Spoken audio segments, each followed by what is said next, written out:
دوستو، اسے ضرور پورا سنیں اگر آپ کبھی بھی مسجد میں نماز پڑھنے جاتے ہو۔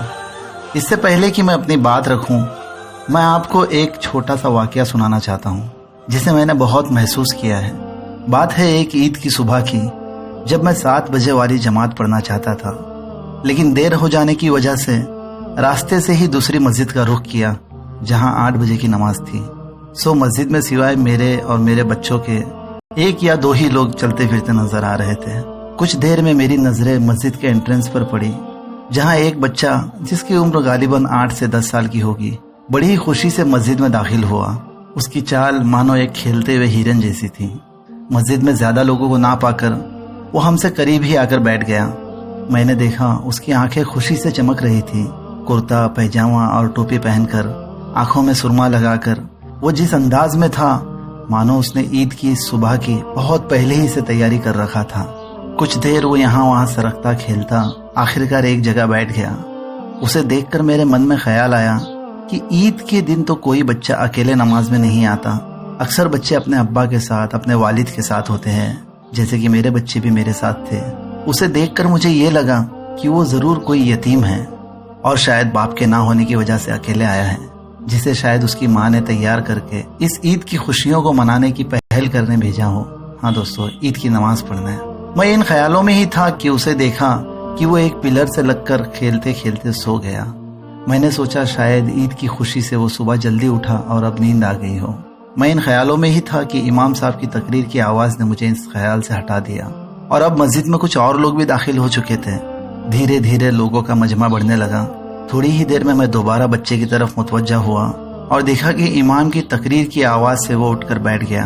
اس نے دوبارہ اپنی خوشیوں کو بٹورنا شروع کر دیا، لیکن اب جیسے اس کی آنکھیں ہر ایک آئے ہوئے نمازیوں کو باری باری دیکھ رہی تھی، جیسے وہ انہیں دیکھ کر کسی اپنے کو تلاش رہا تھا۔ وہ دھیرے دھیرے سرکتا آگے کی صف میں جا کر بیٹھ گیا جو کہ خالی تھی۔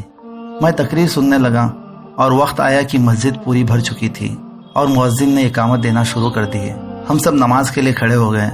بس نماز شروع ہونا ہی تھا کہ میری آنکھیں دوبارہ اس بچے پر پڑی، لیکن اس بار اس کے چہرے کی ساری خوشیاں غائب تھی، مانو کسی نے اس کے سارے سپنے، ساری عید کی تیاری پر پانی پھیر دیا ہو۔ وہ آگے کی صف سے بھیڑ کے بیچ میں سے ہوتے ہوئے پیچھے کی اور آ رہا تھا، باہر کی اور آ رہا تھا۔ دراصل وہ خود نہیں آ رہا تھا، اسے لوگ پیچھے کر رہے تھے۔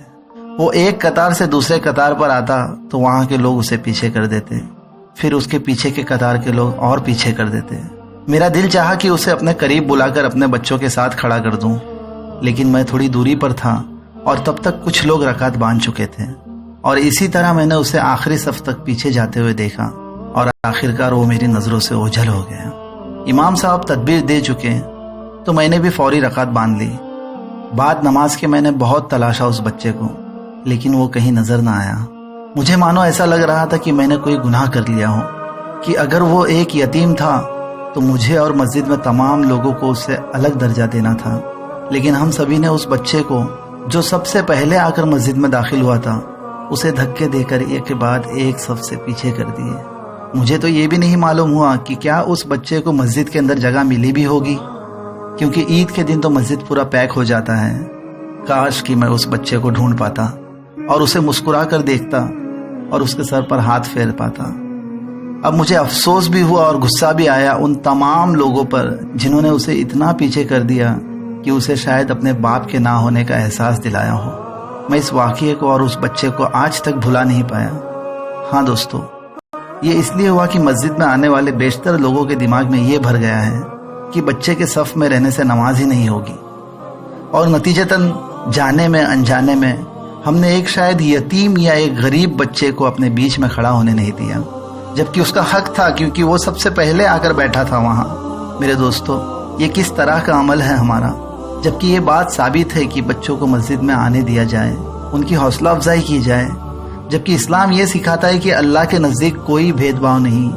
یہی نہیں، میں تو ہر نماز میں ان بچوں کو دیکھ کر افسوس کرتا ہوں، ان لوگوں پر، ان بزرگوں پر اور جوانوں پر جو ہمیشہ بچوں کو بنا حکمت کے ساتھ ایسے پیچھے دھکیلتے ہی کہ بچوں کی آنکھیں دیکھ کر لگتا ہے مانو وہ بددعائیں دے رہی ہے، مانو ان کے کانفیڈنس کو کسی نے تیز چھری سے چیر دیا ہو۔ اب اس معاملے پر چونکہ ہمارے امام بھی بہت زیادہ نصیحت نہیں کرتے لوگوں کو، سو یہ معاملہ ایسا بن گیا ہے کہ بچوں کو